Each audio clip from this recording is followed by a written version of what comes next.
নতুন বাংলাদেশ বিনির্মাণ ও সংবিধান সংশোধনে জাতীয় সরকার গঠনের বিকল্প নেই বলে মনে করেন বিশিষ্টজনেরা। তারা বলেন, গণ অভ্যুত্থানের মাধ্যমে গঠিত অন্তর্বর্তী সরকারকে সফল করতে জাতীয় সরকারের মাধ্যমে দেশের সকল খাতকে সংস্কার এখন সময়ের দাবি। সংবিধানের ৭০ অনুচ্ছেদ বাতিল করার পরামর্শ আসে আলোচনায়। হেদায়েতুল্লাহ সীমান্তের প্রতিবেদনে দেখুন বিস্তারিত।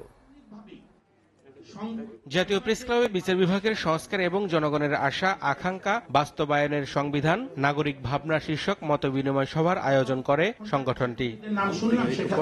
আলোচনায় উঠে আসে সাম্প্রতিক প্রেক্ষাপটে অন্তর্বর্তীকালীন সরকারের প্রত্যাশা ও প্রাপ্তির বিষয়টি। তাগিদ আসে দেশে বিভাজন সৃষ্টি না করে সবাইকে ঐক্যবদ্ধ থাকার। আলোচকরা বলছেন, দুর্নীতিগ্রস্ত বিচারকদের দ্রুত সরাতে হবে।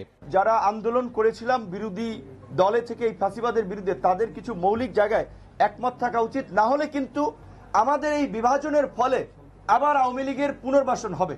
তার জন্য যে ভোগান্তিটা কিন্তু আবার সবাইকে পেতে হবে। এই নতুন বাংলাদেশ গড়বার জন্য আমাদের কি করতে হবে?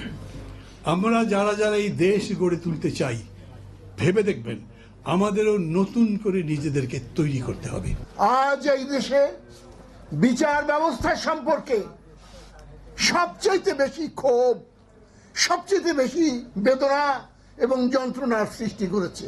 নতুন বাংলাদেশ গড়তে হলে ক্ষমতা টিকে থাকার সংস্কৃতি থেকে বেরিয়ে আসতে সংবিধান সংশোধন করে ক্ষমতা কুক্ষিগত করার প্রক্রিয়া বাদ দিতে হবে। হঠাৎ করে বলে দিব, লাফাবো, তারপর কনস্টিটিউশন তৈরি হবে, সেই কনস্টিটিউশন আমরা মেনে চলবো, আবার আমরা দেখবো ফ্যাসিবাদী কনস্টিটিউশন হবে না, এটি কিন্তু না। এই বিচার বিভাগ আগের কথা বাদ দিচ্ছি, গত ১.৫ দশকে বিরোধী দলের নেতা কর্মীদের নিপীড়নের সবচেয়ে বড় হাতিয়ার হয়ে দাঁড়িয়েছিল এই বিচার বিভাগ। আপনি একটি সরকার বানালেন, একটি এনজিও সরকার বানালেন, আপনি এমন কাউকে নেন নাই যারা রাজনীতি বোঝে বা যাদের কিছু ভিশন আছে। ব্রিটিশ আমল থেকে চলে আসা জুডিশিয়ারিকে ঢেলে সাজাতে হবে বলেও মত দেন কেউ কেউ। বিচার বিভাগ থেকে নিম্ন আদালতের বিচার বিভাগ থেকে যে জজ সাহেবদের এখানে নিয়ে আসতো, ২০০, ২৫০, ৩০০ নম্বর জজ সাহেবদেরকে নিয়ে এখানে বিচারপতি বানানো হতো। আমাদের যারা কনস্টিটিউশন তৈরি করেছিলেন, ওনাদের তো মেম্বার অফ কনস্টিটিউশন অ্যাসেম্বলি হিসাবে আমরা ইলেক্ট করি নাই তখন।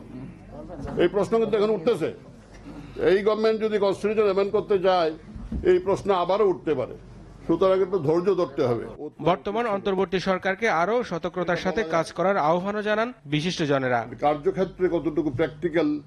হেদায়েতুল্লাহ সীমান্ত, এসএটিভি, ঢাকা।